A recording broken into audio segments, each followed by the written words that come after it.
Henry David Thoreau, a poet, a philosopher, a transcendentalist. His ideas on civil disobedience, the role of nature, and the obstructions of society have influenced countless well-known world leaders, activists, and even the ordinary everyday person to look beyond what they thought they knew and challenge their thoughts on freedom. I went to the woods because I wished to live deliberately, to front only the essential facts of life, and see if I could not learn what I had to teach, and not when I came to die, discovered that I had not lived. Gerry Spence, a modern writer, connects perfectly with Thoreau. Easy in the Harness, The Tyranny of Freedom was written by Gerry Spence. His main question was, what is freedom? Gerry Spence wrote that Americans are laden with freedoms, but at the same time, are we really free? Freedom is dictated by the master of fear. There is no way around it. Government is why we are afraid, because they're the ones telling us what we can and cannot do. We are never free.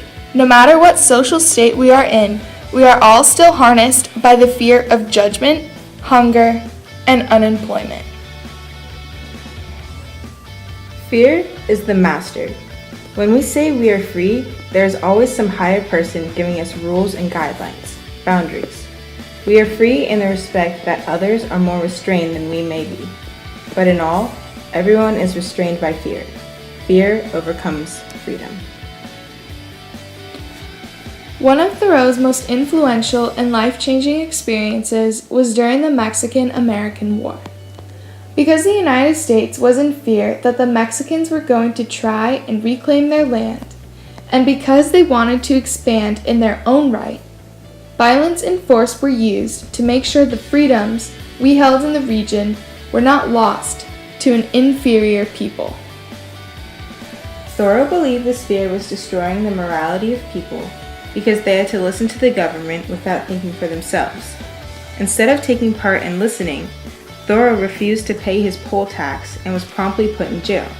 Society looks down upon those who do not conform to those laws and therefore punish the originals. Like Thoreau, Gerry Spence refers to the government as a controlling entity to which society just follows without thinking for themselves. Out of fear, individuals fade into society because their freedoms would be taken away if they rebelled against the norm. Both Thoreau and Spence have the same tone, echoing the same idea. Thoreau, in his Civil Disobedience essay, writes that people's first obligation is to do what's right and not follow the law dictated by the majority. Spence echoes this in his essay, saying, "We can abide by no moral values without being limited to them." Both authors realize that divisions and wedges are shoved between people depending on whether they follow themselves or the crowd. Perfect freedom requires perfect vision of reality, one too painful for the healthy to endure.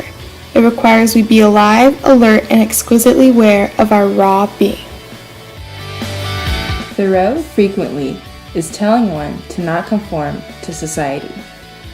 Just like Thoreau, Spence says in his writings that you should be a raw being. You should be yourself and not conform.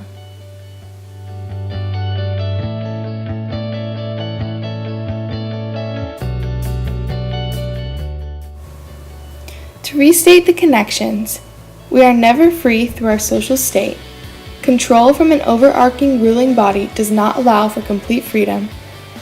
Both authors explored the fact that deep divisions are created between those who follow the crowd and those who follow the pack. And both their main themes? Never conform your entire self to society. Be yourself and you will succeed in feeling freedom.